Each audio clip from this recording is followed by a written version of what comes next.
The council chamber went silent the moment Elena's name was called, and she knew, before a single word was spoken, that her life was about to end in every way that mattered. Rain hammered against the tall windows of the pack hall, and lightning cut brief white lines across the stone floor where she stood. 12 elders sat above her on a raised platform of dark wood, their faces unreadable in the flickering torchlight.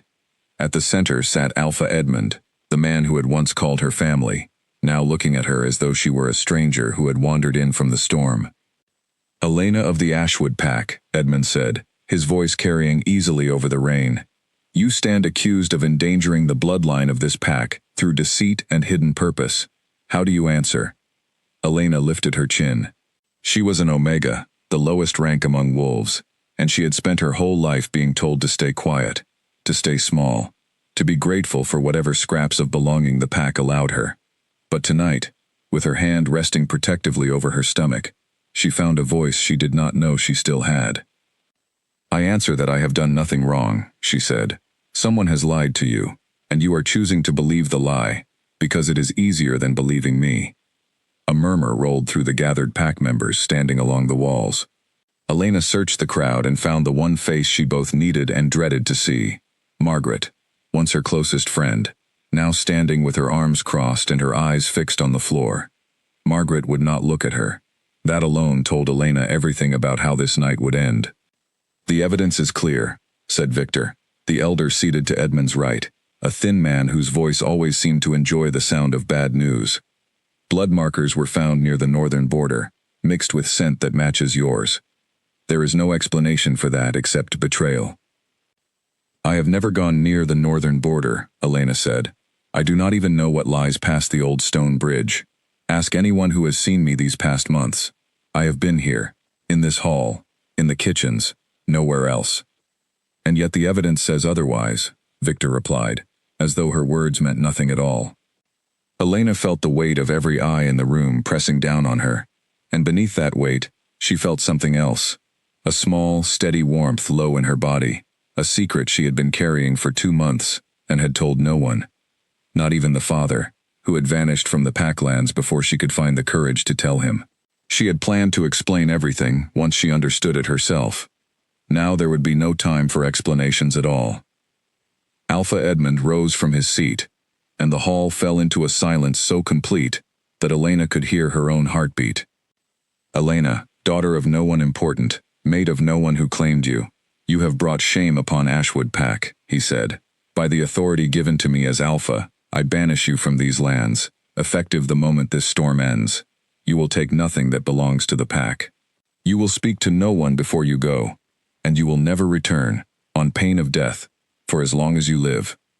The words landed like physical blows. Elena's knees weakened, but she refused to let herself fall in front of these people, who already thought so little of her. She thought of the child growing inside her, a child who would now be born outside the only world Elena had ever known, without a pack, without protection, without a single soul to call family.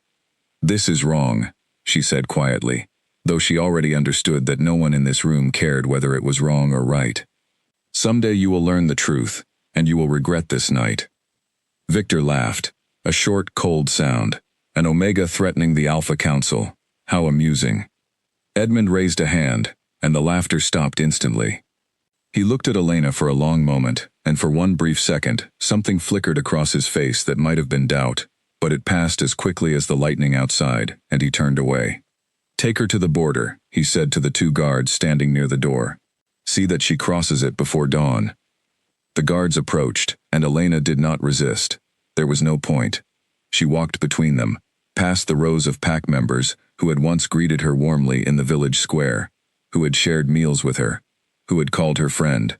Not one of them spoke up, not one of them met her eyes, except for a young boy near the back, barely old enough to understand what banishment meant, who watched her with wide, frightened eyes as she passed.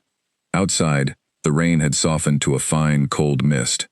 The guards walked her in silence along the muddy road that led out of the village, past the training grounds, where she had once watched pups practice their first shifts, past the healer's cottage, where she had spent so many nights tending to the sick and injured, because no one else wanted to do the work an Omega was suited for.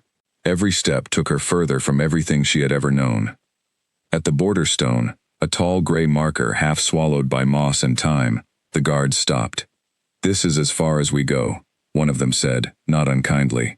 His name was Elias, and he had always been decent to her, in his quiet way. "I am sorry, Elena. I do not believe you did what they say you did." "Thank you for saying so," Elena answered. "It does not change anything, but thank you." Elias hesitated, glancing back toward the village lights glowing faintly through the mist. Then he reached into his coat and pressed a small pouch into her hand. "There is coin in there, and a bit of dried meat.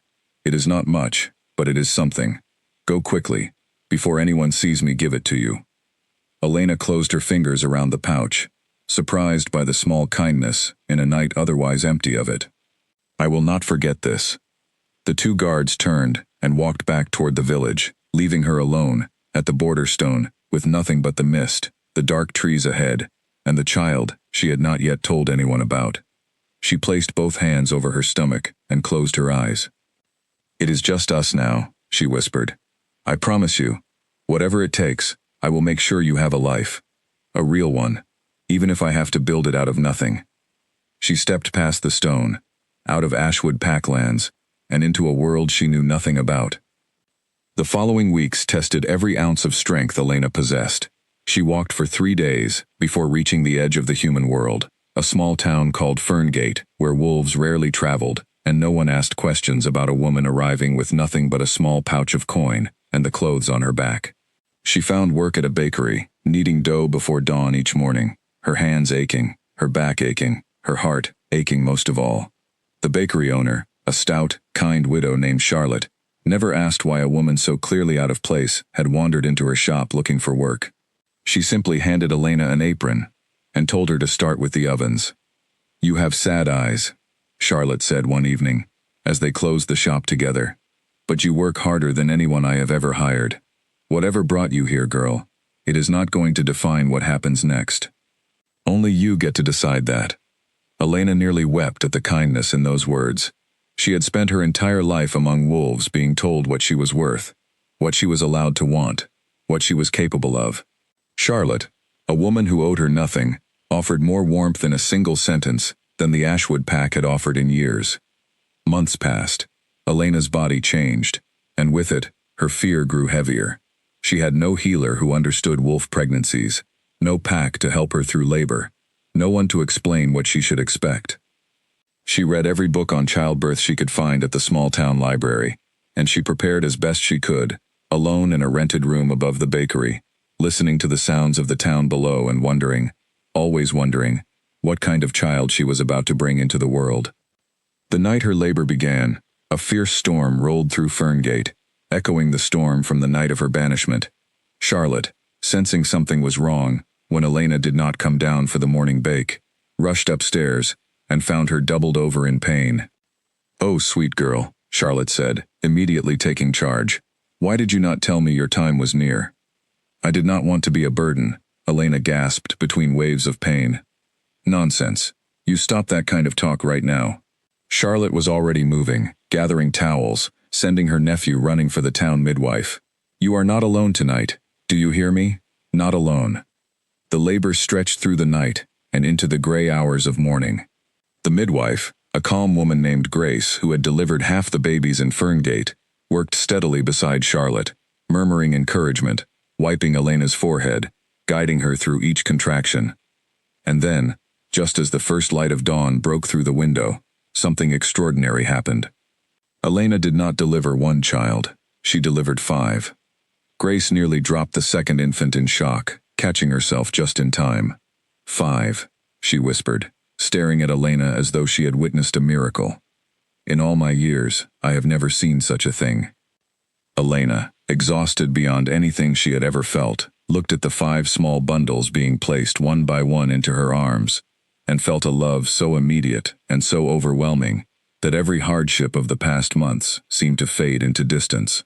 5 boys, 5 tiny, healthy, impossibly strong-lunged boys, each one crying loudly enough to wake the entire street. "They have quite a set of lungs on them," Charlotte said, laughing through tears of her own. "What will you name them?" Elena looked down at the first child, the one who had arrived strongest and loudest, already gripping her finger with surprising force. "Gareth," she said softly.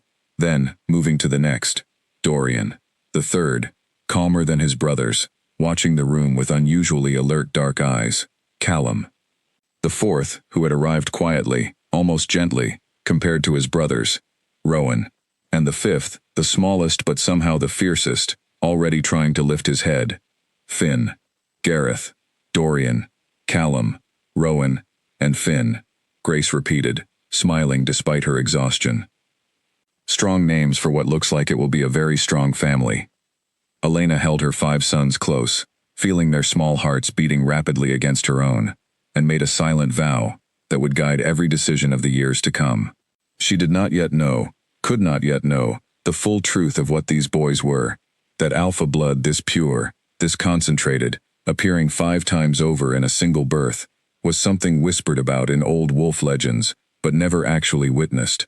She only knew, in that quiet dawn above a small bakery in a town that had never asked her name before offering her kindness, that she would protect these children with everything she had, for as long as she lived, no matter what the world outside tried to take from them. Outside the window, the storm had finally passed, and the sky over Ferngate turned a soft, clean blue, as though the world itself were offering her a fresh beginning. She had no way of knowing that far away, in the packlands she had been forced to leave behind, the decision made against her that stormy night would soon begin to unravel everything the Ashwood pack believed about its own strength. She had no way of knowing that the 5 small boys sleeping in her arms would one day walk back through that same border stone as grown men, and that no one, not Edmund, not Victor, not anyone who had stood silent while she was cast out, would dare to challenge them.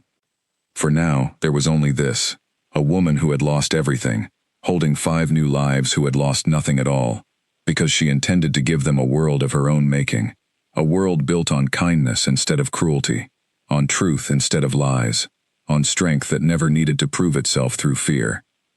She kissed each small forehead in turn, and for the first time since the night of the storm, Elena allowed herself to believe that everything that had been taken from her might, eventually, be returned tenfold. Charlotte squeezed her shoulder gently. "Get some rest now. Tomorrow, we figure out how in the world you are going to manage 5 babies at once. But tonight, just rest, and let yourself feel proud. You did something remarkable." Elena closed her eyes. Her sons settled around her, and for the first night in months, she slept without fear.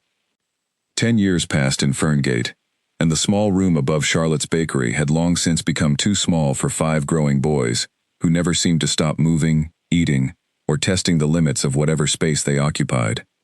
"Gareth, if you break one more chair jumping off the counter, you will be sleeping in the yard," Elena called from the kitchen, though there was no real anger in her voice, only the familiar exhaustion of raising 5 sons, who all seemed determined to outdo one another in mischief. "It was Dorian's idea," Gareth called back immediately, 10 years old and already the tallest of the 5, his voice carrying the easy confidence that had marked him since infancy. "It was not," Dorian shot back, appearing in the doorway with flour dusted across his dark hair. "You are the one who said you could jump further than the training dummy at the old fairground." "I can," Gareth said simply. Elena sighed and set down the bread she had been kneading, watching her sons with the particular blend of love and exasperation only a mother of 5 could understand. 10 years of raising them alone had taught her many things, but chief among them was this: her sons were not ordinary children. She had known it since their birth, of course. 5 babies from a single pregnancy was proof enough of that, but as they grew, the differences became impossible to ignore. Gareth led with his fists and his heart, always first into trouble, and first to defend his brothers. Dorian thought 3 steps ahead of everyone else, quietly calculating outcomes before anyone else had finished asking the question. Callum had a gift for healing that startled even Elena. He had mended a neighbor's broken wing on an injured bird, using nothing but patience and instinct at the age of 6. Rowan could track anything, anywhere, following scents and signs that no ordinary child should have been able to notice. And Finn, the smallest but somehow the fiercest, had a way of commanding attention in any room he entered, even from boys twice his size. Elena had never told them the full truth of what they were. She had told them stories, careful half-truths about their father being from a distant family with old traditions, about strength running in their blood, about the importance of controlling their tempers and using their gifts to help rather than harm. She watched them carefully every day for signs of the wolf beneath their skin, and she trained them, gently but firmly, in the values she believed mattered most: patience over pride, protection over dominance, and honesty above everything else. "Boys, come sit," she said one evening, after the bakery had closed and Charlotte had gone up to her own rooms for the night. The 5 of them gathered around the worn wooden table, Finn climbing into the chair nearest to her, Callum settling quietly with a book still in his hands, Rowan glancing toward the window as though listening to something only he could hear. "I want to tell you something important tonight," Elena said. "Something I should have told you sooner, perhaps, but I wanted to wait until I believed you were ready to understand it." "Is this about why we heal faster than the other kids in town?" Dorian asked, his sharp eyes studying her face. "Or why Rowan can smell a storm coming 3 days before it arrives?" Elena smiled despite herself. She should have known Dorian would already be piecing things together. "Yes, it is about that, and more," she told them, carefully and slowly, about wolves, about packs, about the world she had come from before they were born.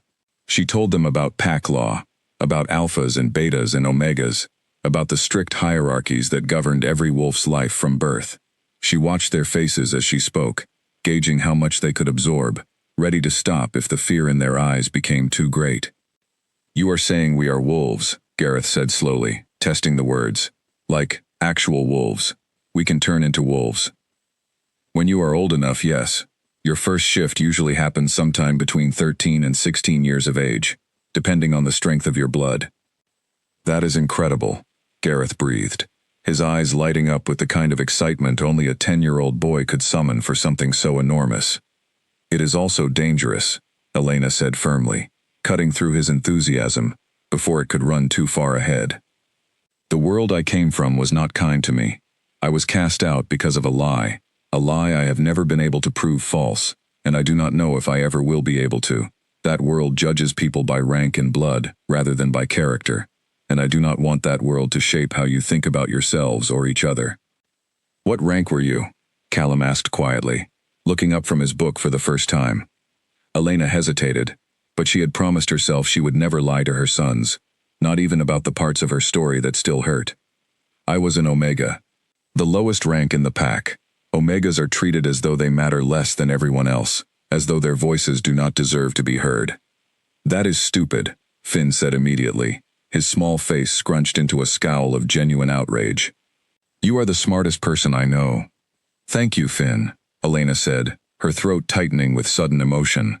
"But there is something else you should know. Your father, wherever he is, was an alpha, one of the strongest kind of wolf there is. And you 5, all born together, all with such strong gifts, that has never happened before in the history of any pack I ever heard of. You are not ordinary, even by wolf standards. You are something rare." The boys absorbed this in silence, 5 young faces turning the information over in their own ways. Rowan, ever quiet, was the first to speak. "Does that mean people will treat us the way they treated you? Because we are different?" Elena reached across the table and took his hand, then Finn's, then let her gaze move across all 5 of her sons in turn. "It might. Some people fear what they do not understand, and some people use rank and strength as an excuse for cruelty. But I am not raising you to be cruel, and I am not raising you to accept cruelty either, from others or from yourselves. Whatever strength you carry, you will use it to protect, not to dominate. Do you understand me?" "Yes, Mama," they answered, nearly in unison, and something in Elena's chest eased at the sincerity in their voices.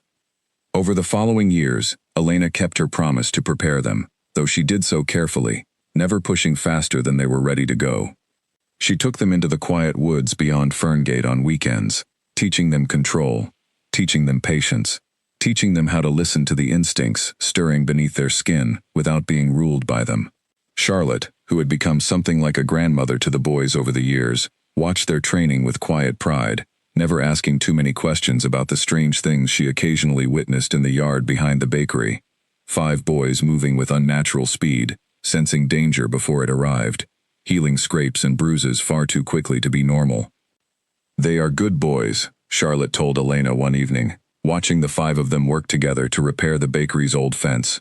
moving with an easy coordination that seemed almost choreographed, despite no one giving instructions. Whatever world you came from, whatever mistakes were made there, you have done something remarkable here. You should be proud. I am proud, Elena said, watching Gareth lift a heavy fence post as though it weighed nothing, while Callum steadied it, and Dorian measured the angle with careful precision. But I am also afraid. They are growing so fast, and I do not know how much longer I can keep the truth of what they are hidden from the world, or how much longer they will be satisfied with a quiet life in a small human town. Charlotte considered this for a long moment. Perhaps the answer is not to hide it forever, but to make sure that when the truth comes out, they are ready to meet it on their own terms, not someone else's. Elena thought about those words often in the months that followed, especially as her sons approached their 13th year, and the first signs of their shifts began to stir. She thought about the pack she had left behind, about Edmund and Victor, and the cold judgment in their eyes on the night of her banishment. She thought about the lie that had cost her everything, and she wondered, with growing certainty, whether the truth of that lie might someday need to be uncovered, not for her own sake, but for the sake of the sons who deserved to know exactly why their mother had been forced to build their entire world from nothing. She did not yet know how right she was to wonder. Far away, in the lands of Ashwood Pack, the consequences of her banishment were only beginning to surface, and the woman responsible for the lie that destroyed Elena's life was about to make a mistake that would eventually bring everything into the light. For now, though, Elena watched her 5 sons finish their work on the fence, laughing together in the fading evening sun, strong and healthy and entirely unaware of just how extraordinary they truly were. She allowed herself, for one quiet moment, to simply enjoy watching them be boys, before the weight of everything still to come settled once more upon her shoulders. "Come inside, all of you," she called. "Supper is ready," and Charlotte made her honey bread.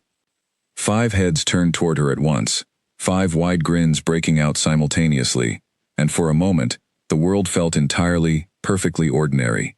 Elena treasured moments like this one, holding them close in her memory, because some quiet instinct told her that ordinary days were about to become far more rare. The night of Gareth's first shift arrived without warning, tearing him from sleep with a pain so sudden and so deep that his shout woke the entire household within seconds. Elena was at his side, before he had even finished crying out, her instincts as sharp as they had been the night she delivered 5 sons in a single storm. She found him doubled over on his bed, his skin rippling in ways that no human skin should ripple, his bones shifting beneath the surface with soft, terrible cracking sounds. "Breathe," she said firmly, kneeling beside him and taking his face in her hands. "Look at me, Gareth. Breathe through it. This is supposed to happen. You are not broken, you are becoming." "It hurts," he gasped, sweat pouring down his face, his 13-year-old body caught in the grip of a transformation centuries of wolf blood had prepared him for, but nothing in his short life had. "I know, I am so sorry I cannot take the pain from you, but I promise you it will pass, and what comes after will feel like the most natural thing in the world." Elena kept her voice steady, even as her heart pounded with fear for her son. She had read every account she could find of first shifts over the years, had prepared herself as best she could, but nothing could have fully readied her for watching her child endure it. By the doorway, his 4 brothers had gathered, drawn by the commotion, their faces pale with worry. Dorian moved to help, but Elena raised a hand. "Stay back, all of you. Give him room." She did not want to admit her deeper fear, that an untrained shift in a room full of onlookers, even loving ones, could end in someone getting hurt.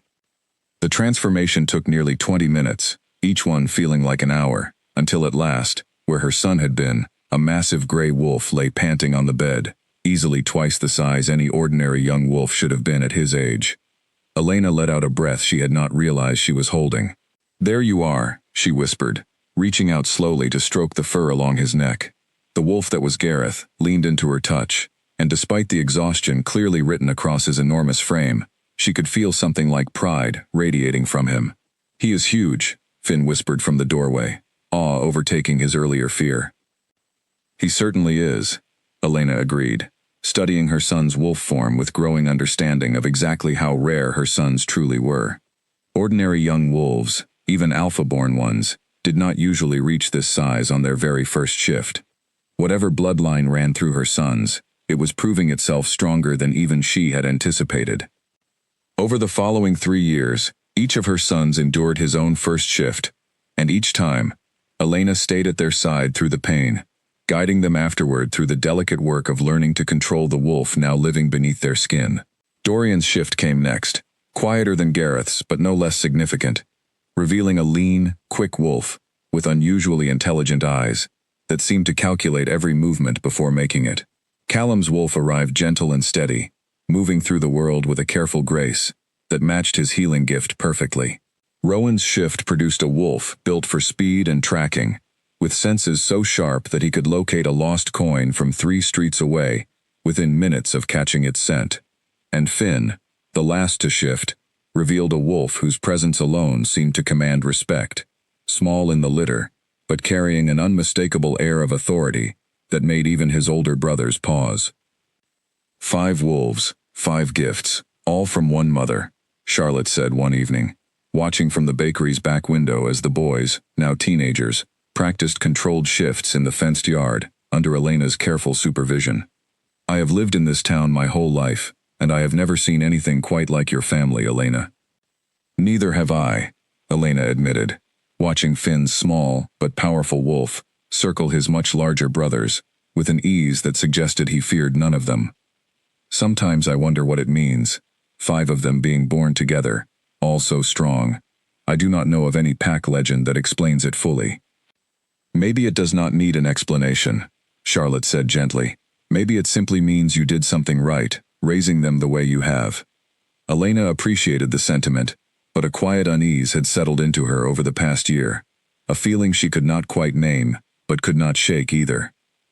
Her sons were growing stronger by the month, their wolf forms larger, their senses sharper, their control more precise.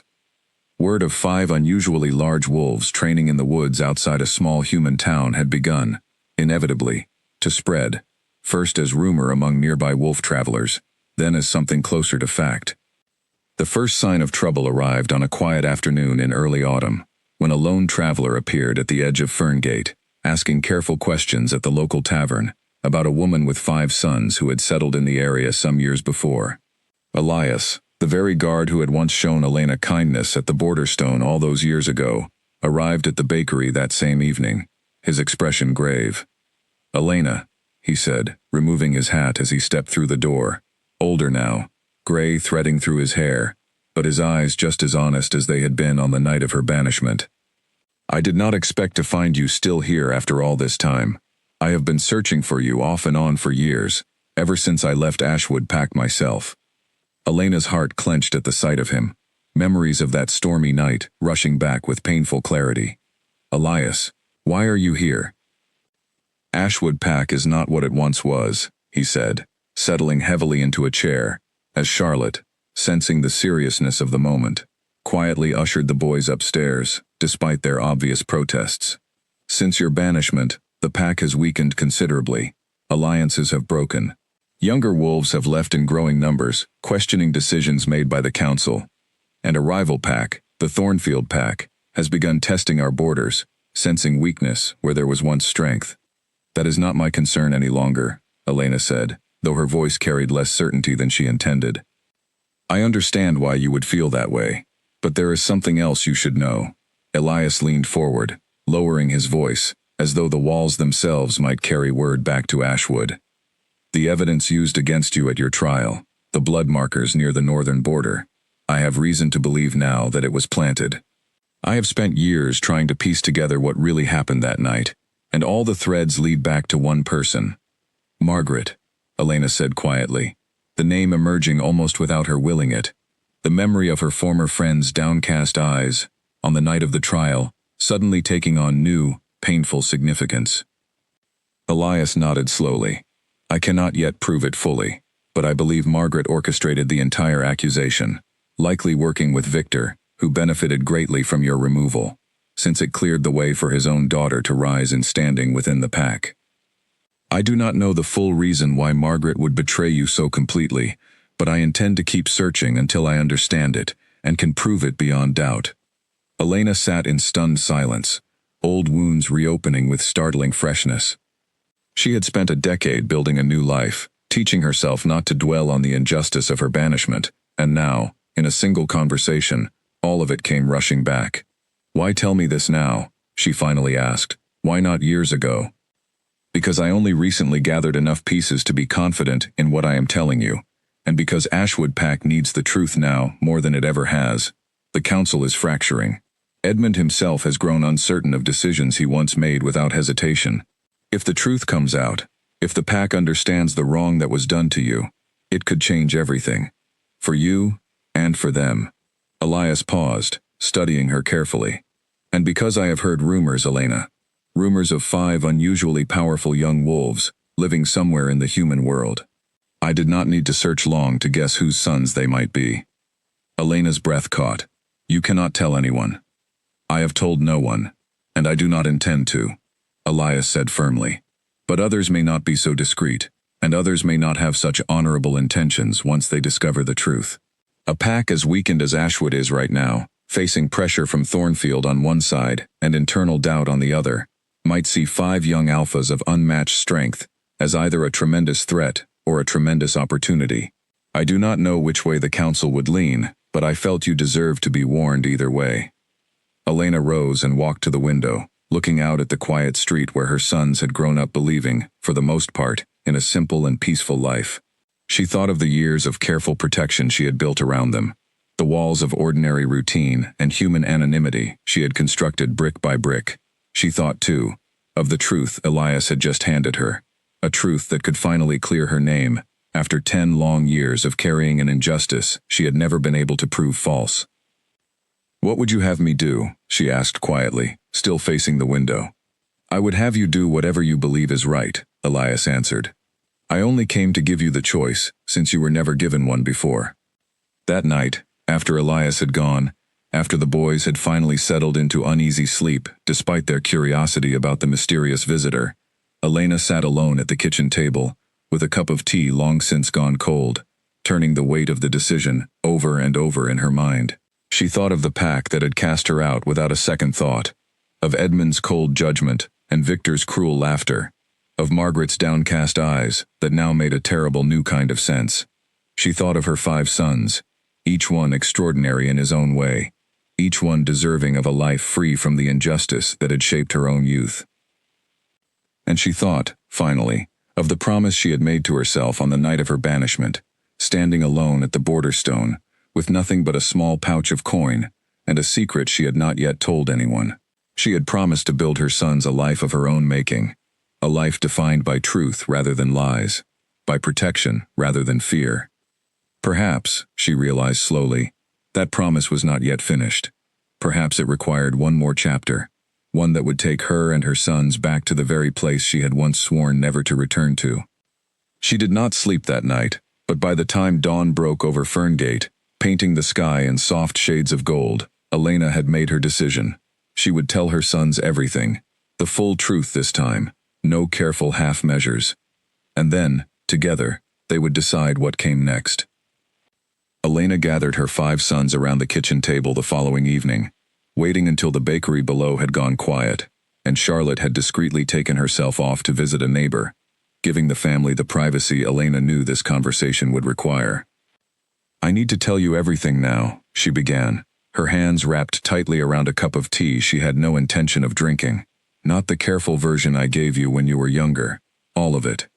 Gareth, now 16 and broad-shouldered enough to fill a doorway, leaned forward with the same intensity he brought to everything.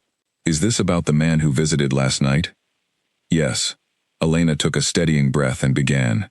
She told them, in full detail this time, about the night of her banishment, about the false accusation, about Victor and Edmund, and the cold judgment of the Alpha Council.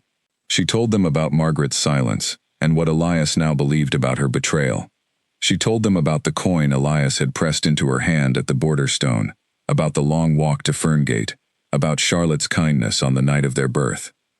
The boys listened without interrupting, 5 sets of eyes fixed on their mother with an intensity that made Elena's chest ache with love and worry in equal measure.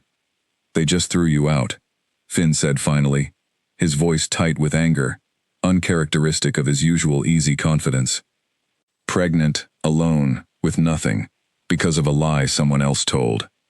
Yes, Elena confirmed quietly. And this Margaret person, your friend, she let it happen, Dorian added, his sharp mind already working through the implications. She stood there and watched and said nothing. It appears so, though I still do not fully understand why. Callum, who had remained quiet throughout the story, finally spoke, his voice gentle but firm. What do you want to do, Mama? This is your story. Whatever we decide, it should follow what you want, not what feels satisfying to us in the moment. Elena looked at her third son with fresh appreciation. Even at 16, Callum possessed a wisdom that often exceeded his years.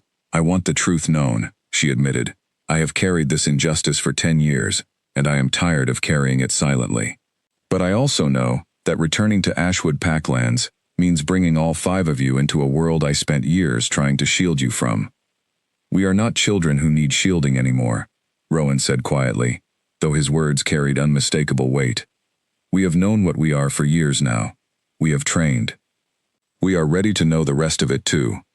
Elena studied her sons, really studied them, and saw for the first time not the small boys she had carried through storms and sickness and countless ordinary days, but 5 young men on the edge of true adulthood, each carrying strength that even the oldest wolves in Ashwood Pack would never have seen matched. The realization settled over her slowly, a mixture of pride and fear so intertwined she could barely separate the two. There is something else you should understand, she said. Elias mentioned that Ashwood Pack has weakened considerably since I left. Internal divisions, a rival pack called Thornfield testing their borders. If we return, and if the truth of your existence becomes known, there are people who might see you not as 5 young men deserving of a proper place in the world, but as a resource to be used, a weapon, to be pointed at whatever threat the pack currently faces. Gareth's jaw tightened. Let them try to use us. We decide what we do, not them. That confidence is exactly what worries me, Elena said, though a small, proud smile tugged at her lips despite herself.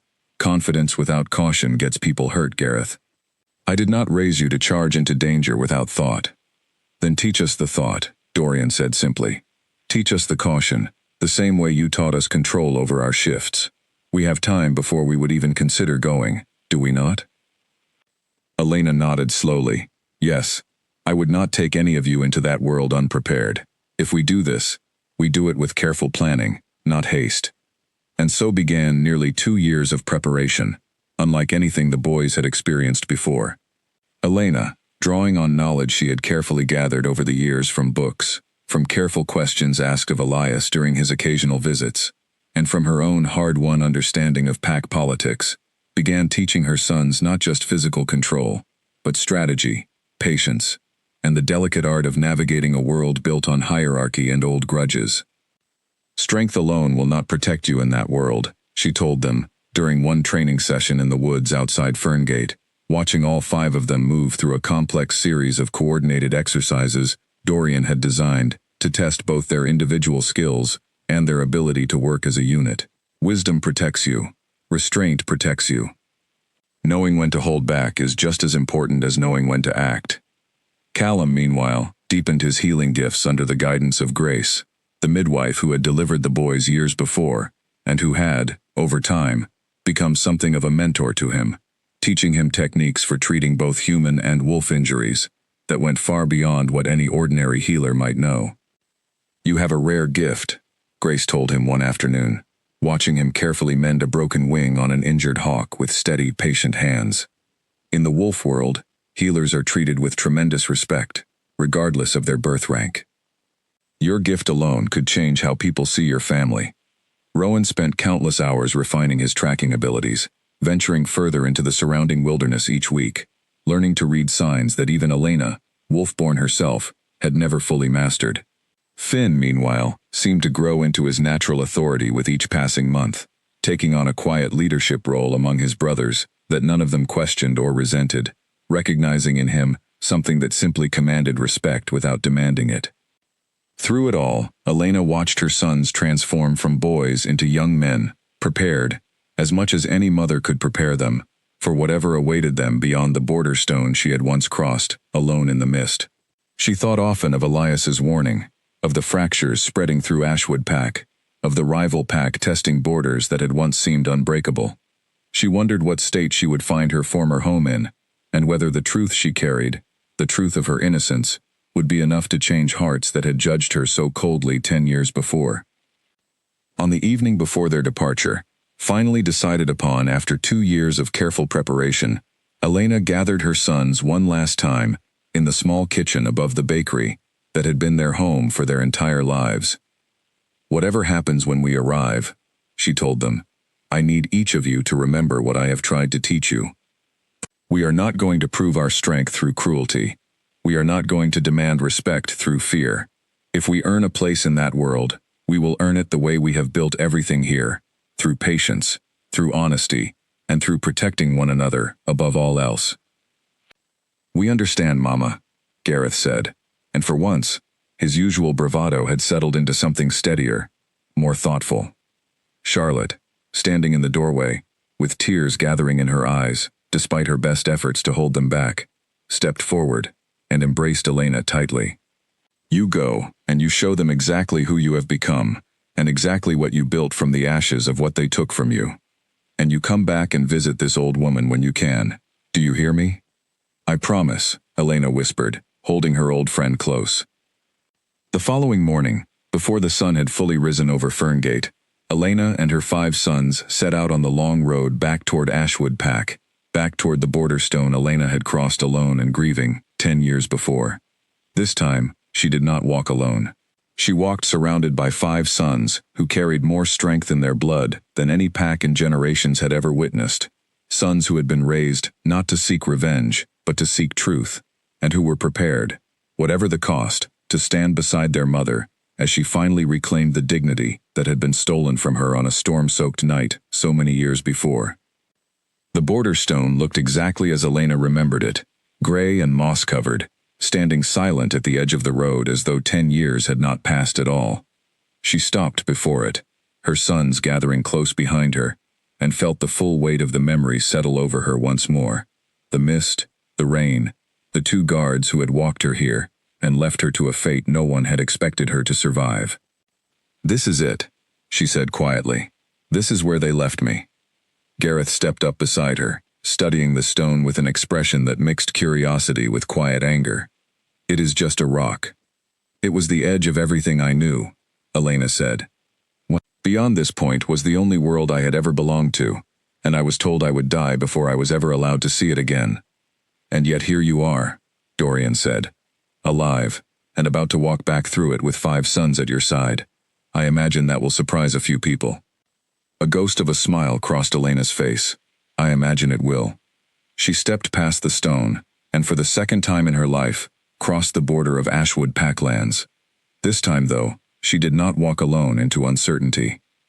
She walked forward with purpose, her sons moving in careful formation around her, Rowan's sharp senses already scanning the surrounding trees, Finn's quiet authority radiating even in silence, Gareth ready to meet any challenge head-on, Dorian calculating every possible outcome of what lay ahead, and Callum steady and calm, prepared to offer aid wherever it might be needed. They had not gone far along the familiar road before the first signs of change became apparent. The training grounds Elena remembered from her youth, once bustling with young wolves practicing their shifts under careful supervision, now stood half-empty, weeds growing through cracks in the packed earth. The healer's cottage, where she had once spent so many nights tending to the sick, looked worn and neglected, its garden overgrown. "This does not look like a thriving pack," Callum observed quietly, taking in the state of disrepair with a healer's careful eye. "No," Elena agreed, "it does not." Word of their arrival spread quickly, as it always did in a pack community, and by the time they reached the village square, a crowd had begun to gather, drawn by whispers of a woman who had returned from banishment, accompanied by 5 young men whose presence alone seemed to command the air around them. Elena scanned the faces in the crowd, searching for any she might recognize, and found several older wolves staring at her, with expressions caught somewhere between shock and disbelief. "That is Elena," she heard someone whisper, "the Omega who was banished. She has come back." "Look at the men with her," another voice murmured. "Have you ever felt anything like that before? The air around them feels different." Elena kept her expression calm despite the attention, leading her sons steadily toward the pack hall, the same building where she had once stood accused before the Alpha Council, the same building where her entire life had been upended in a single storm-soaked night. The doors to the hall stood open, and inside, she found the council in session, apparently dealing with some matter of pack business, that immediately fell silent as her small group entered. Alpha Edmund sat at the head of the council table, older now, gray threading heavily through his hair, deep lines of worry etched into his face that had not been there a decade before. Beside him, Victor still occupied his seat, though he too had aged, his once sharp eyes now clouded with the particular bitterness of a man whose schemes had not brought him the satisfaction he had expected. "Elena," Edmund said, rising slowly from his seat, his voice carrying a mixture of shock and something that might have been dread. "You were forbidden from ever returning to these lands."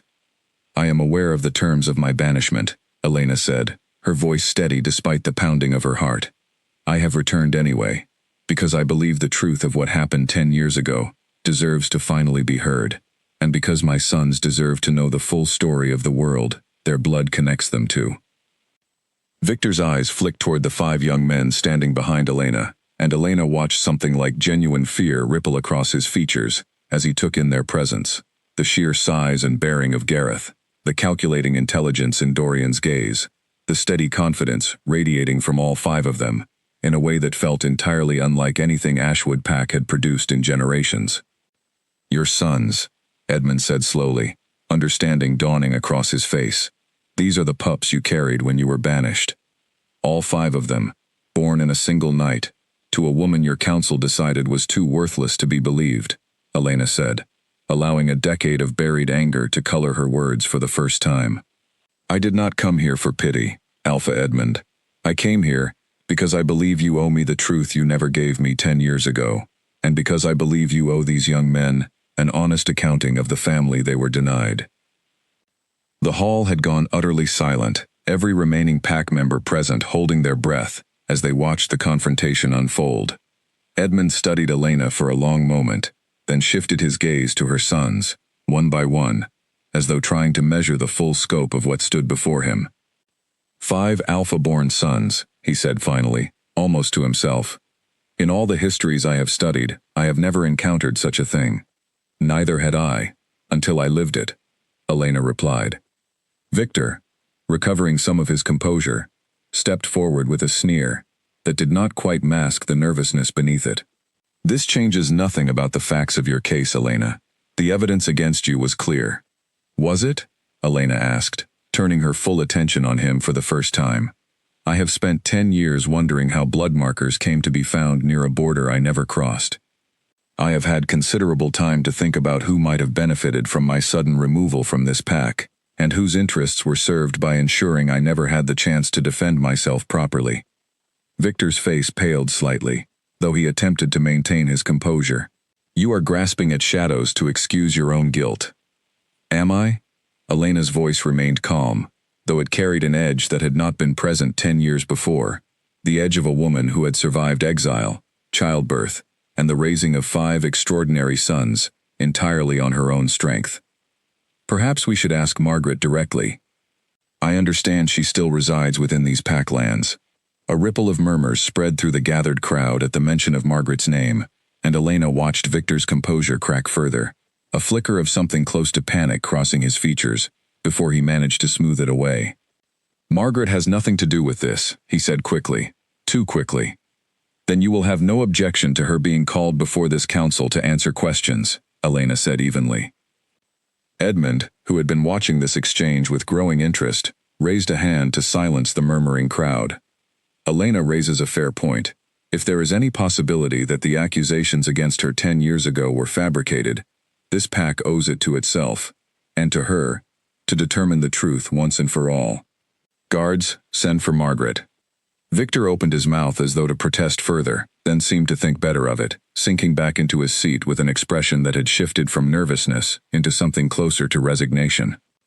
While they waited for Margaret to be summoned, Edmund's attention returned to the 5 young men standing silently behind their mother, and Elena watched him study them with the careful, assessing gaze of a leader accustomed to evaluating strength and threat in equal measure. "What are your names?" he asked, addressing them directly for the first time. Gareth stepped forward slightly, meeting the Alpha's gaze without hesitation or deference. Gareth. Dorian. Callum. Rowan. Finn. Each name was offered plainly, without the elaborate titles or careful submission that pack tradition typically demanded when addressing an Alpha, and Elena watched several council members shift uncomfortably at the perceived breach of protocol. But Edmund, surprisingly, did not seem offended. Instead, something almost like respect flickered across his weathered features. "You do not bow, none of you," he observed. "We were not raised to bow to anyone simply because of rank," Gareth answered evenly. "Our mother taught us that respect is earned through character, not demanded through position." A murmur of surprise moved through the crowd at such a bold statement directed at an Alpha, but Edmund, rather than reacting with anger, seemed to consider the words carefully. "Your mother," he said slowly, "was cast from this pack for supposedly lacking the character worthy of belonging here, and yet she appears to have raised 5 sons, who speak with more wisdom and confidence than most wolves born and trained within these very lands their whole lives." The doors to the hall opened before Elena could respond, and a woman entered, escorted by 2 guards, her face pale and her eyes wide with obvious fear the moment she caught sight of Elena standing at the center of the room.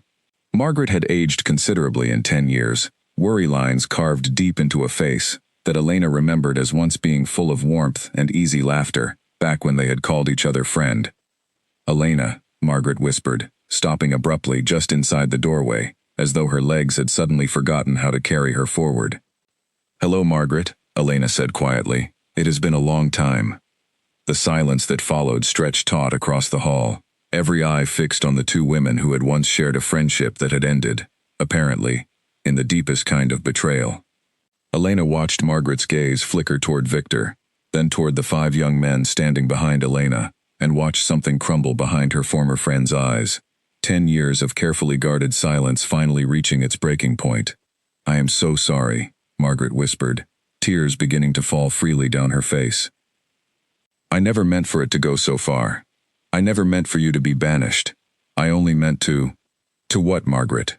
Elena asked, her voice gentle, despite the pain still lingering beneath the surface. "Tell me the truth. After 10 years, I believe I have earned that much." Margaret's shoulders shook as she finally allowed the truth to spill free, a truth that had clearly weighed on her for a decade, and the entire hall listened in stunned silence as the full story of what had happened on that storm-soaked night 10 years before finally began to emerge. "Victor came to me 2 months before your trial," Margaret said, her voice trembling but steady enough to carry across the silent hall. "He told me that if you remained in this pack, if your child was born and grew to inherit whatever standing you might eventually earn, it would threaten the position he wanted for his own daughter within the council. He asked me to help him plant evidence near the northern border, evidence that would make it appear you had been meeting with wolves from an enemy territory. And you agreed," Elena said quietly, not accusingly, simply stating the fact that had haunted her for a decade. "I agreed," Margaret confirmed, fresh tears spilling down her cheeks. "I told myself it would only be a minor accusation, that the council would investigate properly and clear your name once they realized the evidence did not truly implicate you. I never imagined they would move so quickly to banish you without a fair hearing. By the time I understood how serious it had become, it was already too late to undo what we had started, and I was too much of a coward to admit my part in it." Victor, realizing the extent of his exposure, rose abruptly from his seat. "This woman's confession proves nothing. She is clearly distressed and confused, grasping at whatever story might explain her own guilt in fabricating evidence herself." "Enough, Victor," Edmund said, his voice carrying a weight of authority that silenced the room instantly. "I have sat on this council for many years, and I know the sound of a genuine confession when I hear one." Margaret's account matches details of the original evidence gathering that were never made public, details only someone directly involved could have known. Victor's face went pale, and for a long moment, he said nothing at all, the silence itself serving as its own kind of confession. "I want to know one thing," Elena said, turning her attention fully toward Margaret. "Why? We were friends, Margaret. Why would you help destroy my life to protect someone else's daughter's position?" Margaret's face crumpled with genuine shame. Victor promised that if I helped him, my own family's standing within the pack would improve as well. My father was old and ill, and I believed that a stronger position within the council might secure better care for him before he passed. I told myself it was a small price, one lie for the sake of my father's comfort. I did not understand, could not have understood, the true weight of what banishment would mean for you, alone and pregnant, cast out into a world you knew nothing about. She took a shaking breath. I have regretted it every single day for 10 years, Elena. I have watched this pack weaken, watched families struggle, watched Thornfield grow bolder at our borders, and some quiet, guilty part of me has always wondered if what happened to you was somehow connected to everything that has gone wrong since. Elena considered these words carefully, feeling the old anger inside her settle into something quieter, more complicated. She had spent 10 years imagining this confrontation, imagining the satisfaction of finally hearing the truth spoken aloud. But the reality felt different than she had expected, heavier somehow, tangled up in genuine sorrow rather than simple vindication. I forgive you, Margaret, she said finally, surprising even herself with how easily the words came. Not because what you did was acceptable, because it was not, and it cost me and my sons 10 years we can never fully reclaim. But holding on to that anger will not give any of us back that time, and I would rather spend my energy building something new than dwelling on what was broken. Margaret sank to her knees, overwhelmed by the unexpected grace of Elena's response, while Victor watched the entire exchange, with an expression caught between fury and disbelief that his carefully constructed scheme had finally, after 10 years, been fully exposed. Edmund rose slowly from his seat, addressing the full council and the gathered crowd with the gravity the moment demanded. It is clear now that Elena of Ashwood Pack was wrongfully accused and wrongfully banished through the deliberate deception of Victor, and, to a lesser extent, Margaret, whose complicity was born of desperate circumstance rather than malice. This council formally revokes the banishment placed upon Elena, and extends its deepest apology for the injustice she has suffered. A wave of murmurs swept through the crowd, some expressing shock, others quiet satisfaction, that the truth had finally emerged after so many years of uncertainty. Elena felt her sons shift closer around her, a protective formation they had fallen into instinctively, and she found herself grateful for their steady presence in a moment that felt, even now, difficult to fully absorb. But not everyone in the hall greeted the revelation with acceptance. A tall, broad-shouldered wolf near the back of the crowd stepped forward, his expression skeptical as he studied the 5 young men standing behind Elena. An apology and a revoked banishment are simple enough to offer, he said, his voice carrying easily across the hall. But these 5 claim to be alpha-born sons of tremendous strength. Words are easy. I would like to see proof before this pack simply accepts such an extraordinary claim without question. Elena recognized him after a moment, an older cousin of Victor's named Roland, a wolf who had always carried himself with more confidence than his actual standing within the pack warranted. Roland, Edmund said, a note of warning in his voice. This is not the time for such challenges. With respect, Alpha, I believe it is exactly the time, Roland replied. If these young men are to be integrated into this pack's future, as their presence here seems to suggest they might be, then this pack deserves to understand precisely what strength they carry, before extending any measure of trust or standing. Gareth stepped forward without waiting for his mother's permission, his expression calm but unmistakably resolute. I have no objection to demonstrating our capabilities, if that is what this pack requires, but I would ask that whatever test is proposed be conducted with fairness, and without unnecessary harm to anyone involved. Roland's eyebrows rose slightly at the confident, measured response, clearly having expected either arrogant bravado or nervous hesitation, and finding neither. Very well. A simple test of strength and control, nothing more. I propose a controlled sparring match, wolf form, first to yield or first to be pinned, declared the winner. Nothing that need cause lasting harm to either party. Edmund glanced toward Elena, silently seeking her approval, before allowing the challenge to proceed. Elena, after a long moment of consideration, gave a small nod. She trusted the training she had given her sons, trusted the restraint she had spent years instilling in them, and she recognized, too, that some demonstration of their capability might indeed be necessary if her sons were to find any lasting place within this pack's future. Very well, Edmund announced. Let it be conducted properly, in the training grounds, with full council oversight to ensure fairness and safety for all involved. The gathered crowd began moving toward the training grounds Elena remembered from her youth, now overgrown but still functional. Word of the impending demonstration spreading rapidly through the packlands as more and more wolves gathered to witness what promised to be an extraordinary display. Elena walked beside her sons, her heart caught between pride and worry, watching Gareth roll his shoulders with the easy confidence of someone entirely unbothered by the prospect of proving himself before an audience of skeptical strangers. "Are you certain about this?" she asked him quietly as they approached the training grounds. "I am certain that we have trained for exactly this kind of moment, Mama," Gareth answered. "You taught us control. You taught us restraint. Let me show this pack what that training actually looks like, rather than the fear and dominance they seem accustomed to expecting from strength." Elena squeezed his arm gently, unable to fully voice the swell of pride rising in her chest, and stepped back to join her other sons at the edge of the training grounds as the crowd settled into position around the open circle where the demonstration would take place. Roland shifted first, his wolf form solid and experienced, the product of many years of training within Ashwood Pack's own ranks. He circled the training ground with the confident ease of a wolf who had likely won every match he had ever entered, sizing up Gareth's massive gray form with an expression that mixed genuine curiosity with lingering skepticism. Gareth shifted a moment later, and a collective gasp rippled through the gathered crowd at the sheer size of the wolf that emerged, easily surpassing Roland's own considerable frame, muscles rippling beneath thick gray fur, every movement carrying a controlled power that seemed to radiate outward even before the match had begun. "Begin," Edmund called, and the two wolves circled each other briefly, before Roland lunged forward, testing Gareth's reflexes with a quick, probing strike. Gareth sidestepped easily, absorbing the momentum of the failed attack, and countering with a controlled push that sent Roland stumbling backward without any real force behind it, a clear demonstration of restraint rather than aggression.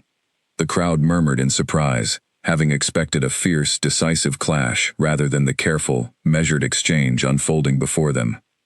Roland recovered and attacked again, more forcefully this time, and again Gareth met the challenge with precise control, deflecting the strike and using his superior size to pin Roland gently but firmly to the ground within moments, holding him there without inflicting any real harm, simply demonstrating the clear and undeniable difference in raw strength between them. "Yield," Gareth said, his wolf voice carrying an authority that surprised even Elena, who had never quite heard that particular tone from her son before. Roland, pinned and clearly unable to break free despite his considerable effort, finally relaxed beneath Gareth's hold, a clear signal of surrender. Gareth released him immediately, stepping back and allowing Roland to rise, offering no gloating, no unnecessary display of triumph, simply waiting with quiet patience as his opponent regained his footing and his dignity. That was controlled, Roland admitted, once he had shifted back to his human form, breathing heavily, but otherwise unharmed. "I expected either overwhelming aggression or clumsy inexperience. I found neither. Our mother taught us that true strength does not need to prove itself through cruelty," Gareth replied simply, having shifted back as well, his voice calm, despite the exertion of the match. "I hope this demonstration satisfies whatever doubts remained." A murmur of genuine respect moved through the crowd, and Elena felt tears prick at her eyes as she watched her son handle the moment with exactly the grace and restraint she had spent years trying to instill in him. But Roland, still not entirely convinced, gestured toward Elena's other sons. "One demonstration proves the strength of one son. What of the others? Are they equally capable, or was this simply fortunate chance?" Dorian stepped forward without hesitation, and Elena watched with quiet amusement as her second son approached the challenge, not with brute confidence, but with the calculating precision that had defined him since childhood. His opponent, a younger wolf eager to prove himself against the newcomers, attacked aggressively from the first moment, clearly hoping to overwhelm Dorian through speed and enthusiasm, rather than careful strategy. Dorian, however, had spent years studying not just physical combat, but the patterns and habits of opponents, and he moved through the match with an almost eerie precision, anticipating each attack before it fully developed, conserving his energy, while his opponent tired himself through repeated, unsuccessful strikes. Within minutes, Dorian secured a clean, controlled victory, having barely exerted himself at all. He fights like he already knows what I am going to do before I do it, his opponent admitted afterward, shaking his head in bewildered respect. Rowan's match demonstrated an entirely different set of skills, his speed and agility making him nearly impossible for his opponent to land a solid strike against, weaving and dodging with a fluid grace that left the crowd murmuring in admiration. Finn, despite being the smallest of the five brothers, moved through his own match with a quiet, unshakable confidence that seemed to unsettle his opponent more than any physical strike could have, an authority in his bearing that made even seasoned wolves within the crowd exchange uncertain glances. Only Callum, when his turn arrived, approached the demonstration differently, requesting that his match be structured not as combat, but as a demonstration of his healing abilities instead. Edmund, intrigued, agreed to the modification, and Callum spent the following several minutes tending to a pack member who had suffered a lingering injury from an old training accident, working with such gentle skill and precision that the older wolf, who had limped for years without any healer being able to fully correct the damage, rose afterward walking without pain for the first time in nearly a decade. The crowd fell into stunned silence at this final demonstration, understanding settling over them slowly that they had witnessed something entirely unprecedented. 5 brothers, each carrying extraordinary gifts, none of them relying on cruelty or excessive force to prove their worth, all of them demonstrating instead a controlled, thoughtful strength that seemed to belong to a different world than the one Ashwood Pack had grown accustomed to under its recent, weakened leadership.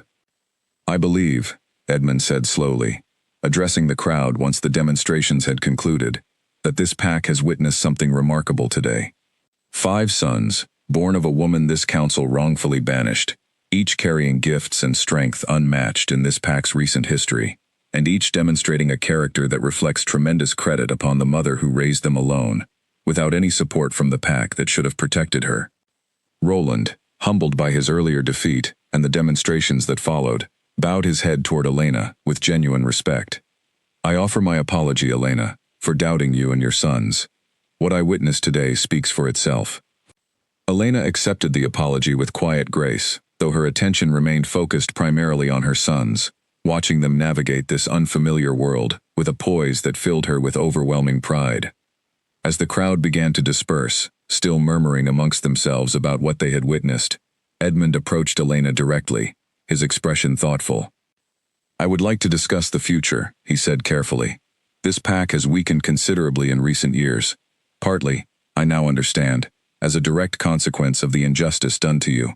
I do not say this to place undue burden upon you or your sons, but I believe your return represents an opportunity this pack desperately needs." "What are you proposing?" Elena asked, though something in her chest had already begun to guess at the answer. "I would like to offer you and your sons a place of honor within this pack's leadership structure, assuming you are willing to consider it," Edmund said. "Your son's strength alone would considerably bolster our standing against Thornfield's growing aggression at our borders, but more than that, I believe the wisdom and restraint you have clearly instilled in them represents exactly the kind of leadership this pack has been lacking." Elena considered the offer carefully, aware of her sons watching the exchange with keen interest, aware too of the complicated tangle of emotions still churning within her. 10 years of exile and injustice, not so easily smoothed over by a single afternoon of vindication and apology. "I will need time to consider this properly," she said finally, "and I will not make any decision without full agreement from my sons. This is their future as much as mine." "Of course," Edmund agreed. "Take whatever time you require. I only ask that you consider it seriously. This pack owes you a debt it can never fully repay, but perhaps allowing you and your sons to help guide us toward a stronger, more honest future would be a meaningful step toward repayment." As the sun began to set over the training grounds, casting long golden shadows across the assembled crowd, Elena gathered her sons close, feeling the weight of an entirely new chapter beginning to unfold before them. She thought of the storm-soaked night 10 years before, of the border stone, and the mist, and the small pouch of coin pressed into her hand by a kind guard who had believed in her innocence when almost no one else had. She thought of Charlotte's bakery, of 5 babies born in a single miraculous dawn, of years spent building a life from nothing, in a small human town, that had asked for nothing in return but honest work and kindness. And she thought, finally, of the uncertain but hopeful future, now spreading out before her and her sons, a future that no longer required hiding, no longer required careful half-truths and quiet fear, but one that instead offered the possibility of standing openly, proudly, in the very world that had once cast her aside as worthless. "What do you all think?" she asked her sons quietly, watching the last light of day fade over the packlands that had once rejected her so completely. Finn, ever direct despite his youth, spoke first. "I think we came here for the truth, and we found it. Whatever we decide next, I think we should decide it together, the way we have always decided everything." The others nodded in quiet agreement, and Elena felt something settle within her chest, a sense of rightness she had not experienced in a very long time. Whatever challenges still lay ahead, and she suspected, given the news of Thornfield's growing aggression, that significant challenges remained on the horizon. She knew now with absolute certainty that she would face them exactly as she had faced everything else over the past 10 years. Surrounded by 5 sons, who had grown into exactly the kind of men she had always hoped they would become, strong, not because they sought power, but because they had been raised to understand that true strength always serves something greater than itself. The warning came 3 nights later, carried by a breathless young scout who burst into the pack hall during an evening council meeting, his chest heaving from the long run across pack territory. "Thornfield wolves," he gasped, "gathering at the northern ridge, more than I have ever seen assembled at once. I believe they intend to move against us before dawn." The hall erupted into anxious murmuring, and Elena watched Edmund's face pale as the reality of the threat settled over him. "How many?" he demanded. "At least 3 dozen, perhaps more," the scout answered. Their alpha, Damon, was seen among them, along with several of his strongest fighters. Elena felt her sons shift beside her, 5 bodies tensing simultaneously, with the same protective instinct that had guided them their entire lives. Gareth's hand found her shoulder briefly, a silent reassurance before he turned his full attention toward Edmund. "How many capable fighters does Ashwood currently have?" Gareth asked, his voice steady, despite the gravity of the question. Edmund's expression grew grim. "Perhaps 20. Most of them older, none trained for combat of this scale in years. This pack has not faced a true border conflict in over a decade. We are not prepared for an assault of this size." "Then we need a plan, not panic," Dorian said, stepping forward with the calm, analytical focus that had defined him since childhood. "Alpha Edmund, if I may, I would like to understand the terrain along the northern ridge and Thornfield's likely approach before we decide anything further." Edmund, recognizing the value of clear thinking in a moment threatening to dissolve into chaos, quickly gestured toward a large map spread across the council table, showing the full expanse of Ashwood's territory and its shared border with Thornfield lands. Dorian studied it intently, his mind already working through possibilities. "The ridge offers them elevation and cover as they approach," he said after a moment. "But it also funnels their advance through this narrow pass here, before the land opens into the training grounds. If we position our strongest fighters at the mouth of that pass, we can meet them in a controlled space, rather than allowing them to spread out and overwhelm us across open ground." Rowan, who had been listening intently, nodded in agreement. "I can move ahead tonight, track their exact numbers and positioning, without being detected. Better information will only strengthen whatever plan we settle on." "I will go with him," Finn said immediately, and though Elena's instinct was to object, to keep her youngest close and safe, she recognized the resolve in his eyes, and understood that this was no longer a decision she could make entirely on his behalf. "Be careful," she said instead, cupping his face gently in her hands. "Both of you. Gather information, nothing more. Do not engage unless your safety absolutely requires it." "We will be careful, Mama," Rowan promised, and within minutes, he and Finn had slipped out into the darkening evening, moving with a silent efficiency that left several older pack members watching in quiet astonishment. While they were gone, Edmund gathered his remaining fighters, and Dorian, with a confidence that surprised everyone including Elena, took charge of organizing the defense according to the strategy he had outlined. Gareth moved among the assembled wolves, offering steady encouragement and practical guidance on positioning and coordinated movement. drawing on years of training with his brothers to teach basic principles of working together rather than fighting as scattered individuals. Fighting as one unit rather than as separate individuals will multiply your effectiveness considerably, Gareth explained to a cluster of younger pack fighters, most of whom had never faced real combat before. Watch the wolf beside you. Cover the gaps they cannot cover themselves. Strength that stands alone is far more easily broken than strength that stands together. Callum, meanwhile, worked alongside Grace and the pack's remaining healers, preparing supplies and treatment areas near the training grounds, anticipating the injuries that seemed increasingly inevitable as the night wore on. We will need clean water, plenty of cloth for binding wounds, and a clear area away from the fighting, where the injured can be brought quickly, he instructed, his calm efficiency helping to steady the nerves of healers far more experienced than himself, but far less prepared for a conflict of this scale. Rowan and Finn returned just before midnight, moving swiftly and silently back into the pack hall, where Elena, Edmund, and the assembled fighters waited anxiously for news. Their numbers are as reported, perhaps slightly fewer, Rowan reported. But their positioning suggests they plan to move at first light, hoping to catch the pack unprepared. Damon himself is leading from the front, which suggests considerable confidence, perhaps overconfidence, in their ability to overwhelm us quickly. Good, Dorian said, his mind already adjusting the strategy based on this new information. If they expect an easy, disorganized defense, then a coordinated, disciplined response will unsettle them considerably before the fighting has even truly begun. As the night deepened toward dawn, Elena found herself standing beside Edmund at the edge of the training grounds, watching her 5 sons move among the assembled Ashwood fighters, with a natural authority that seemed to steady even the most anxious among them. They have transformed this pack's chances in a single night, Edmund said quietly, genuine wonder coloring his voice.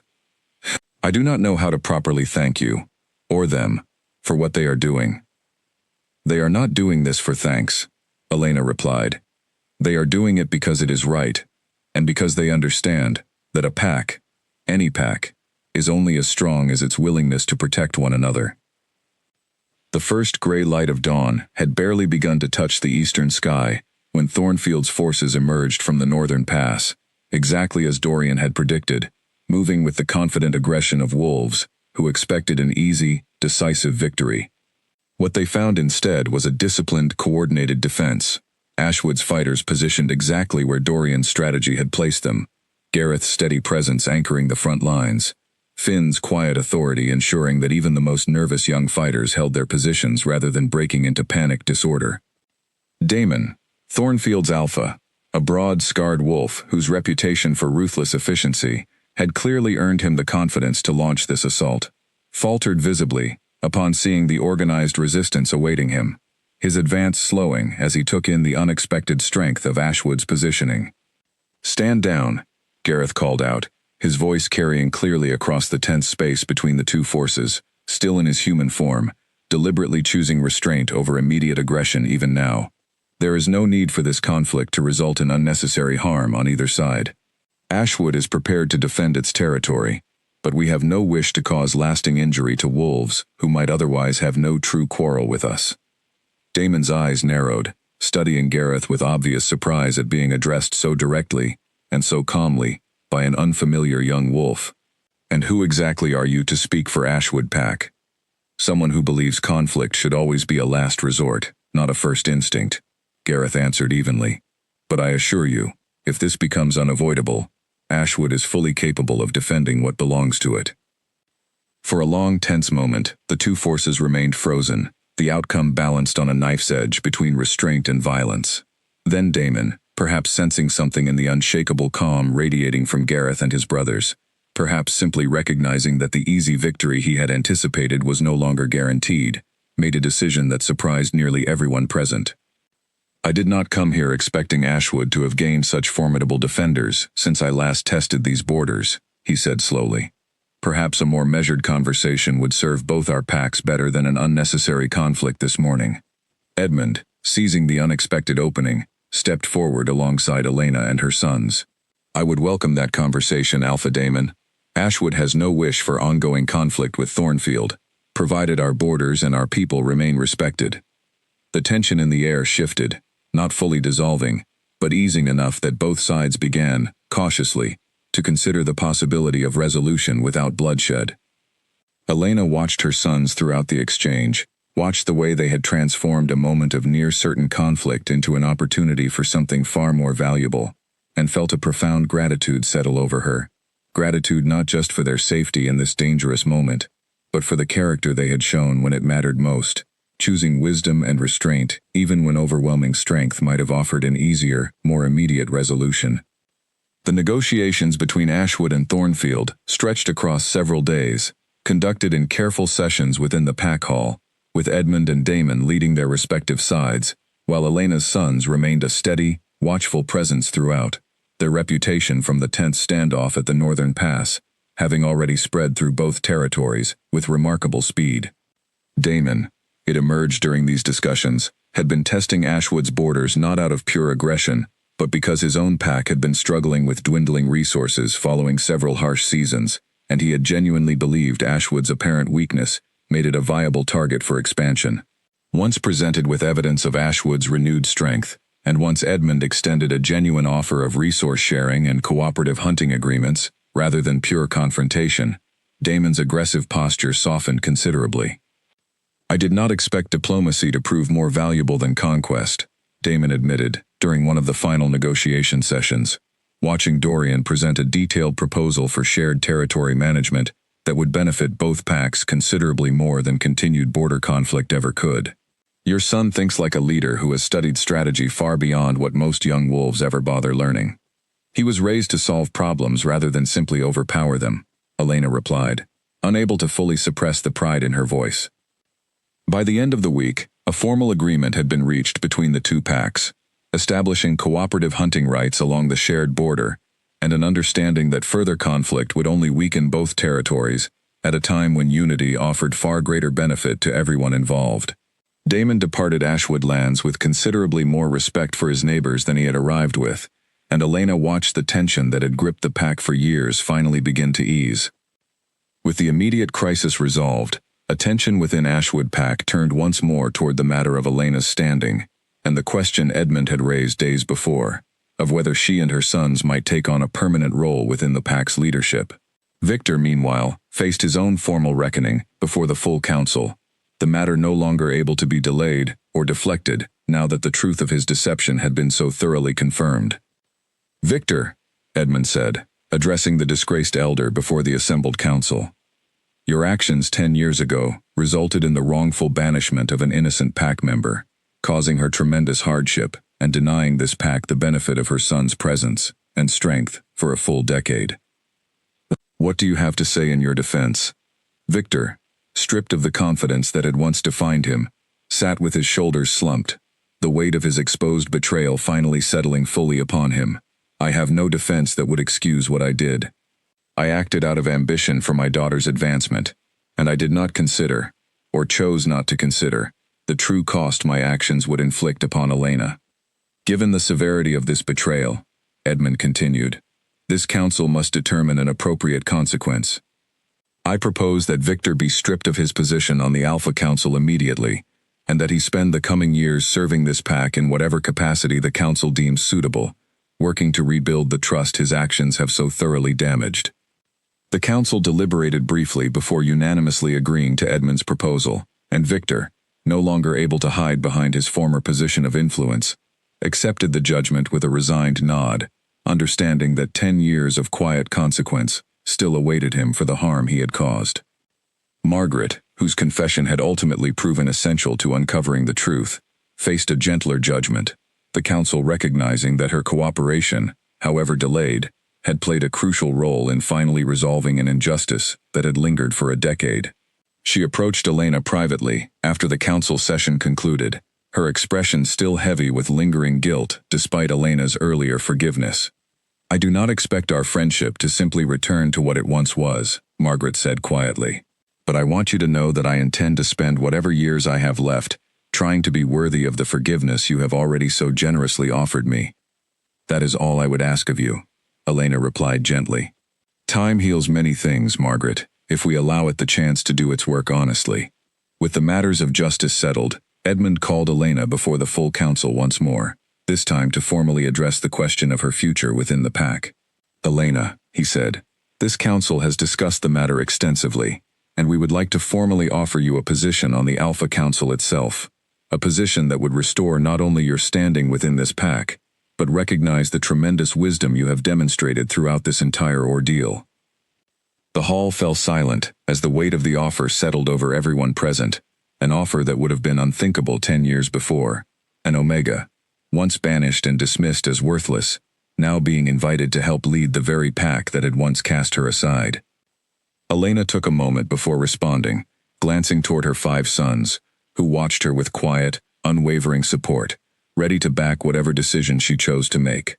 "I am honored by this offer," she said finally, "and I accept it, not for the sake of reclaiming what was taken from me, though I will not pretend that holds no meaning, but because I believe this pack genuinely needs the kind of leadership that values honesty and protection over fear and hierarchy. I will serve this council to the best of my ability, provided this pack understands that I intend to lead exactly as I raised my sons, with restraint, with fairness, and with an unwavering commitment to protecting even the most vulnerable among us, the way this pack once failed to protect me." A murmur of agreement swept through the hall, and Edmund nodded solemnly. "Then it is settled. Elena is restored fully to Ashwood Pack, and formally welcomed onto this council, effective immediately." In the days that followed, Elena's sons, too, began carving out their own places within the pack's renewed structure. Gareth took on responsibility for training the pack's younger fighters, instilling in them the same principles of disciplined restraint that had proven so effective during the confrontation with Thornfield. Dorian assumed an advisory role within the council itself, his strategic mind quickly proving invaluable in matters ranging from resource management to diplomatic relations with neighboring territories. Callum established a proper healing practice within the pack, working alongside Grace, who had traveled from Ferngate to help him formalize the pack's approach to both physical and emotional well-being. Rowan took charge of border monitoring and territory management, ensuring that no future threat would catch Ashwood unprepared, as Thornfield's initial approach nearly had. And Finn, despite his youth, found himself increasingly consulted on matters requiring careful judgment, his natural authority earning him respect among pack members twice his age. "It is remarkable," Edmund observed one evening, watching the packlands bustle with an energy and purpose that had been absent for years, "how completely this pack is transformed in such a short time. I confess, Elena, that I owe you a debt I am not certain this pack will ever be able to fully repay." "You owe me nothing further than what you have already given," Elena replied. "A fair hearing, a genuine apology, and the chance to help build something better than what existed before. That is more than enough." As the weeks turned into months, Ashwood Pack continued its steady transformation, old fears and rigid hierarchies gradually giving way to a culture that valued character and contribution over rigid rank and birthright. Elena watched this change unfold with quiet satisfaction, understanding that the true victory in her long journey had never been about reclaiming her former position, or even about exposing the truth of her banishment, but about proving, through her own life and through the lives of her 5 remarkable sons, that genuine strength always finds its truest expression in service to others, rather than domination over them. A full year after Elena and her sons had walked back across the border stone that once marked the end of everything she knew, Ashwood Pack gathered for a celebration unlike any the territory had witnessed in living memory, a harvest festival meant to honor not only the changing season, but the remarkable transformation the pack itself had undergone.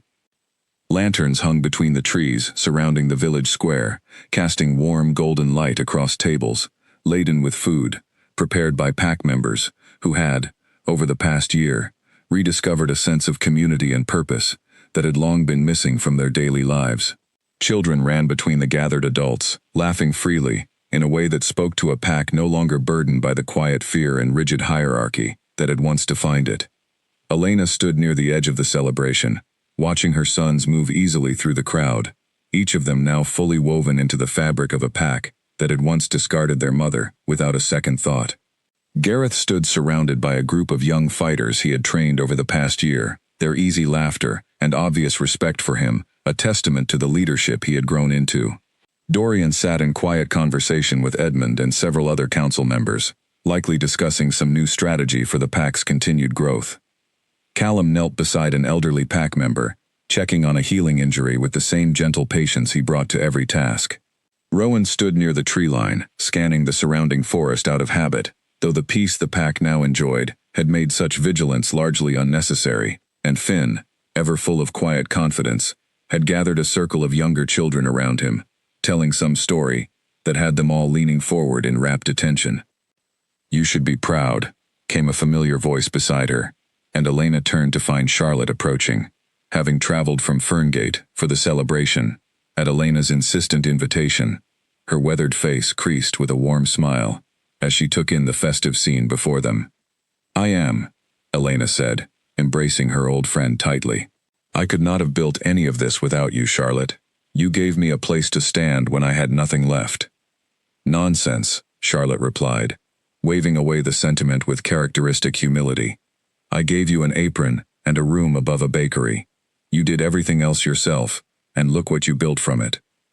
She gestured toward the celebration spreading out before them, toward the 5 remarkable young men who had grown from infants in a storm-soaked dawn into pillars of strength and wisdom for an entire pack. 5 extraordinary sons, a pack transformed, justice finally served after 10 long years. "That is your doing, Elena, not mine." Elena watched as Margaret approached hesitantly from across the square, her expression still carrying traces of the guilt that likely would never fully leave her, though the year since her confession had brought a gradual, genuine healing to whatever remained of their old friendship. "The festival looks wonderful," Margaret said, offering a small, uncertain smile. "You have done so much good for this pack, Elena. I hope you know that." "We have done it together, in the end," Elena replied, and meant it fully. "This pack's future depends on all of us choosing, every day, to build something better than what came before." As the evening deepened and the celebration continued around them, Edmund called for a moment of quiet, rising to address the gathered pack from a small platform near the center of the square. "1 year ago," he began, his voice carrying easily across the hushed crowd, "Elena returned to these lands after 10 years of wrongful banishment, bringing with her 5 sons, who would go on to transform this pack in ways none of us could have anticipated. Tonight, I want to formally acknowledge what this pack has gained through her courage and her son's unwavering commitment to protecting what matters most." He turned to face Elena directly, his expression solemn and sincere. "Elena, this pack failed you completely 10 years ago. We judged you unfairly, we cast you out without proper cause, and we very nearly lost the chance to know the remarkable family you built from the ashes of that injustice. I am deeply grateful that you chose, despite everything this pack once did to you, to return, and to help us become something better than we were." A swell of applause rose from the gathered crowd, warm and genuine, and Elena felt tears gathering in her eyes as she looked out over the pack that had once discarded her so completely, now embracing her and her sons, with a warmth she had once believed she would never experience within these lands again. "I did not return seeking revenge," she said, when the applause had settled enough for her voice to carry. "I returned because I believed the truth deserved to be known, and because I wanted my sons to understand fully where they came from, even the painful parts of that history. What I found, what we all built together over this past year, exceeded anything I imagined possible on the night I first crossed back over that border stone." She paused, glancing toward her 5 sons, who had gathered close around her, their presence as steady and reassuring as it had always been, throughout every trial they had faced together. "I am proud of what this pack has become. But I am proudest of these 5 young men, who never once let strength become an excuse for cruelty, who chose, again and again, to lead through patience and protection rather than fear." Gareth stepped forward, placing a steady hand on his mother's shoulder. "Everything we are, everything we have built here, we owe to the way you raised us, Mama. You turned banishment into a beginning. You turned injustice into an example for all of us to follow." He looked out over the assembled crowd, 5 brothers standing united beside the mother who had given them everything, despite having so little herself. "Ashwood Pack, we are honored to call this place home, and we intend to spend the rest of our lives ensuring that no one within these lands ever again suffers the kind of injustice our mother endured." The crowd erupted into renewed applause, and as the celebration continued late into the night, music rising and laughter echoing through the packlands that had, over the course of a single remarkable year, transformed from a place of fear and rigid hierarchy into a true community, bound by honesty and mutual protection. Elena allowed herself, finally, to simply exist within the moment, surrounded by 5 sons who had grown into exactly the kind of men she had always hoped they would become, and by a pack that had learned, through her example, that true strength lies not in who a person was born as, but in who they choose to become. Under a sky full of stars, with the sounds of celebration rising warmly around her, Elena thought back one final time to that stormy night 10 years before, to the border stone, and the mist, and the small pouch of coin that had once represented the entirety of what she had left in the world. She thought of how far that lonely, frightened woman had traveled since then, and of the extraordinary legacy she had built along the way.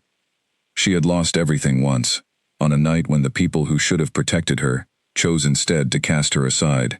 But from that loss, she had built something far greater than what had been taken from her. 5 remarkable sons, a transformed pack, and a legacy of strength defined not by fear, but by the simple, enduring power of choosing kindness, even when the world had given her every reason to choose otherwise. And as the last of the harvest lanterns flickered gently in the night breeze, Elena knew, with a certainty she had never felt more completely, that whatever challenges still lay ahead, she and her 5 extraordinary sons would face them exactly as they always had, together, and unafraid.